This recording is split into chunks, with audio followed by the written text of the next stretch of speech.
हमारे साथ हैं बीजेपी के नेता घनश्याम तिवारी, उनसे बात करते हैं। घनश्याम जी, आपने तो पार्टी के स्थापना के समय से अब तक का सफर देखा है, कैसा रहा है?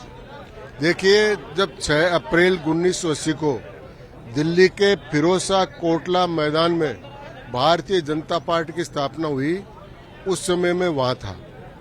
अटल बिहारी जी वाजपेयी को अध्यक्ष चुना गया था और लाल कृष्ण जी आडवाणी को महामंत्री चुना गया था। उस समय जनसंघ को छोड़कर 2 दिग्गज नेता, एक शांति भूषण जी और एक सिकंदर वक्त जी, ये दोनों संगठन कांग्रेस के आदमी थे, जनता पार्टी में थे, छोड़कर भारतीय जनता पार्टी में शामिल हुए थे। वहां से लेकर भारतीय जनता पार्टी की यात्रा शुरू हुई। फिर दिसंबर में 80 में बॉम्बे के बांद्रा रिक्लेमेशन ग्राउंड पर 60-70 हजार लोगों का एक बहुत बड़ा जलसा हुआ, अधिवेशन हुआ, ज्योतिबा फूले नगर के नाम से।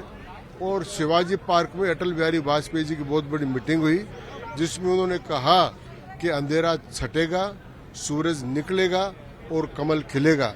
उसके बाद से कमल का खिलना शुरू हुआ और वो कमल 303 सीटों पर लोकसभा की पर खिला। कांग्रेस मुक्त भारत की बात की जाती है, लेकिन पार्टी में ही इसको लेकर के 2 बयान हैं। कई नेता कहते हैं कि कांग्रेस मुक्त भारत होना चाहिए, नितिन गडकरी कहना चाहिए कांग्रेस जिंदा भी रहनी चाहिए, विपक्ष भी होना चाहिए।